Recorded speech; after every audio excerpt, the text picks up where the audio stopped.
ಜೈ ಭೀಮ್ ಘೋಷಣೆ ಹುಟ್ಟಿದ್ದು ಹೇಗೆ? ಜೈ ಭೀಮ್ ಘೋಷಣೆಯ ಇತಿಹಾಸ. ಜೈ ಭೀಮ್. ನಮಸ್ಕಾರ ಸ್ನೇಹಿತರೆ. ಇಂದು ನಾವು ಭಾರತದ ಸಾಮಾಜಿಕ ನ್ಯಾಯದ ಇತಿಹಾಸದಲ್ಲೇ ಅತ್ಯಂತ ಶಕ್ತಿಯುತ ಘೋಷಣೆಯಾದ ಜೈ ಭೀಮ್ ಎಂಬ ಪದದ ಅರ್ಥ ಮತ್ತು ಅದರ ಇತಿಹಾಸವನ್ನು ತಿಳಿದುಕೊಳ್ಳೋಣ. ಜೈ ಭೀಮ್ ಕೇವಲ ಒಂದು ಮಾತಲ್ಲ, ಅದು ಸ್ವಾಭಿಮಾನ, ಸಮಾನತೆ ಮತ್ತು ಹೋರಾಟದ ಸಂಕೇತ. ಮೊದಲಿಗೆ ಜೈ ಭೀಮ್ ಎಂದರೇನು ಎನ್ನುವುದನ್ನು ನಾವು ಅರ್ಥ ಮಾಡಿಕೊಳ್ಳೋಣ. ಜೈ ಎಂದರೆ ವಿಜಯ ಅಥವಾ ಜಯವಾಗಲಿ. ಭೀಮ್ ಎಂದರೆ ಡಾಕ್ಟರ್ ಭೀಮ್ರಾವ್ ಅಂಬೇಡ್ಕರ್ ಅವರ ಹೆಸರು. ಹೀಗಾಗಿ ಜೈ ಭೀಮ್ ಎಂದರೆ ಡಾಕ್ಟರ್ BR ಅಂಬೇಡ್ಕರ್ ಅವರ ಆದರ್ಶಗಳಿಗೆ ಜಯವಾಗಲಿ ಎಂಬ ಅರ್ಥ. ಈ ಘೋಷಣೆ ಸಮಾನತೆ, ಶಿಕ್ಷಣ, ಹಕ್ಕು ಮತ್ತು ಮಾನವೀಯತೆಯ ಪ್ರತೀಕವಾಗಿದೆ. ಸ್ನೇಹಿತರೆ, ಇಂದು ವಿಶ್ವದಾದ್ಯಂತ ಅಂಬೇಡ್ಕರ್ ವಾದಿಗಳ ಹೃದಯದ ಘೋಷಣೆಯಾಗಿ ಮೊಳಗುತ್ತಿರುವ ಜೈ ಭೀಮ್ ಎಂಬ ಪದವನ್ನು ಮೊದಲಿಗೆ ಯಾರು ರಚಿಸಿದರು ಗೊತ್ತೇ? ಈ ಘೋಷಣೆಯ ಹಿಂದೆ ಒಬ್ಬ ಯುವ ಕ್ರಾಂತಿಕಾರಿ, ಲೇಖಕ, ಪತ್ರಿಕಾ ಸಂಪಾದಕರ ಅಸಾಧಾರಣ ಹೋರಾಟದ ಕಥೆ ಇದೆ. ಆ ಮಹಾನ್ ವ್ಯಕ್ತಿಯ ಹೆಸರು ಬಾಬು LN ಹರದಾಸ್. ಬಾಬು LN ಹರದಾಸರ ಐತಿಹಾಸಿಕ ಹಿನ್ನೆಲೆ. ನಾಗಪುರದ ಕಾಂಫ್ರಿ ಅಥವಾ ಕ್ಯಾಂಪ್ಟಿ ಪ್ರದೇಶದಲ್ಲಿ ವಾಸವಾಗಿದ್ದ ಬಾಬು LN ಹರದಾಸ್ ಅವರು 1921ರಿಂದಲೇ ಡಾಕ್ಟರ್ BR ಅಂಬೇಡ್ಕರರ ಕಟ್ಟ ಅಭಿಮಾನಿಯಾಗಿದ್ದರು.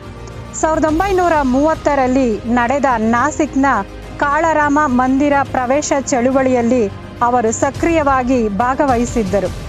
1932ರ ಪೂನಾ ಒಪ್ಪಂದದ ಸಂದರ್ಭದಲ್ಲಿಯೂ ಬಾಬಾ ಸಾಹೇಬರಿಗೆ ಬೆಂಬಲವಾಗಿ ನಿಂತಿದ್ದರು.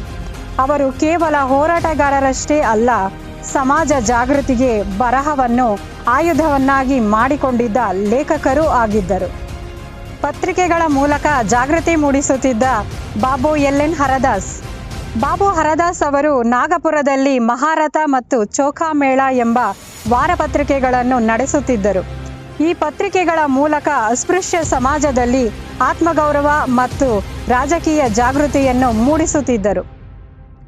ಅವರು ಮಹಾರ್ ಎಂಬ ಸಾಮಾಜಿಕ ಜಾಗೃತಿ ಪುಸ್ತಕವನ್ನು ಬರೆದಿದ್ದರು. ಡಾಕ್ಟರ್ ಅಂಬೇಡ್ಕರ್ ಅವರ ಪ್ರೇರಣೆಯಿಂದ ಅವರು ಯುವ ಹೋರಾಟಗಾರ ಹಾಗೂ ಪ್ರಭಾವಿಶಾಲಿ ಸಂಪಾದಕರಾಗಿ ಗುರುತಿಸಿಕೊಂಡಿದ್ದರು ಹಾಗೂ ಸಮತಾ ಸೈನಿಕ ದಳದ ಕಾರ್ಯಕರ್ತರೂ ಆಗಿದ್ದರು. ಅವರು ಸ್ವತಂತ್ರ ಕಾರ್ಮಿಕ ಪಕ್ಷ ಇಂಡಿಪೆಂಡೆಂಟ್ ಲೇಬರ್ ಪಾರ್ಟಿ ಪ್ರಧಾನ ಕಾರ್ಯದರ್ಶಿಯಾಗಿ ಸೇವೆ ಸಲ್ಲಿಸಿದರು. ಜೈ ಭೀಮ್ ಹುಟ್ಟಿದ ಕ್ಷಣ. 1937ರಲ್ಲಿ ನಡೆದ ಪ್ರಾಂತೀಯ ನ್ಯಾಯ ವಿಧಾಯಕ ಚುನಾವಣೆಯಲ್ಲಿ ಡಾಕ್ಟರ್ BR ಅಂಬೇಡ್ಕರ್ ಅವರ ಐತಿಹಾಸಿಕ ಜಯ ಅಸ್ಪೃಶ್ಯ ಸಮಾಜದಲ್ಲಿ ಹೊಸ ಆಶೆಯನ್ನು ಹುಟ್ಟಿಸಿತು. ಈ ಜಯವನ್ನು ತಮ್ಮ ಪತ್ರಿಕೆಯಲ್ಲಿ ಬರೆಯುತ್ತಿದ್ದ ಬಾಬು ಹರದಾಸ್ ಅವರು ಅದನ್ನು ಭೀಮನ ಜಯಬೇರಿ ಎಂದು ವರ್ಣಿಸಿದರು. ಆ ಸಮಯದಲ್ಲಿ ಭೀಮ್ ಕ ಜೈ ಎಂಬ 2 ಪದಗಳನ್ನು ಪ್ರತ್ಯೇಕವಾಗಿ ಉಚ್ಚರಿಸುವುದರಿಂದ ಅದರ ಪ್ರಾಸ ಸರಿಯಾಗಿ ಕೇಳಿಸಲಿಲ್ಲ. ಆದ್ದರಿಂದ ಅವರು 2 ಪದಗಳನ್ನು ಒಂದಾಗಿ ಸೇರಿಸಿ ಜೈ ಭೀಮ್ ಎಂಬ ಹೊಸ ಘೋಷಣೆಯನ್ನು ರಚಿಸಿದರು. 1937ರಲ್ಲಿ ನಾಗಪುರದಲ್ಲಿ ಅವರ ಪತ್ರಿಕೆಯಲ್ಲಿ ಮೊದಲ ಬಾರಿಗೆ ಜೈ ಭೀಮ್ ಘೋಷಣೆ ಮೊಳಗಿತು. ಜೈ ಭೀಮ್ ವಿಶ್ವದ ಘೋಷಣೆಯಾದದ್ದು. ನಂತರ ಸಮತಾ ಸೈನಿಕ ದಳದ ಸದಸ್ಯರು ಪರಸ್ಪರ ಗೌರವ ಸೂಚಿಸುವ ಮೂಲಕ ಜೈ ಭೀಮ್ ಪದವನ್ನು ಬಳಸಲು ಆರಂಭಿಸಿದರು. ಅಂದು ನಾಗಪುರದಲ್ಲಿ ಮೊಳಗಿದ ಈ ಘೋಷಣೆ ಇಂದು ಭಾರತದೆಲ್ಲೆಡೆ ಮಾತ್ರವಲ್ಲ, ವಿಶ್ವದಾದ್ಯಂತ ಅಂಬೇಡ್ಕರ್ ವಾದಿಗಳ ಸ್ವಾಭಿಮಾನ ಘೋಷಣೆಯಾಗಿದೆ. ಬಾಬು ಹರದಾಸ್ ರವರ ಅಕಾಲಿಕ ಮರಣ. ಲೇಖಕ, ಸಂಪಾದಕ, ಯುವ ಚಿಂತಕ ಹಾಗೂ ಕ್ರಾಂತಿಕಾರಿ ಹೋರಾಟಗಾರರಾಗಿದ್ದ ಬಾಬು LN ಹರದಾಸ್ ಅವರು ಬಹುಕಾಲ ಬದುಕಲಿಲ್ಲ.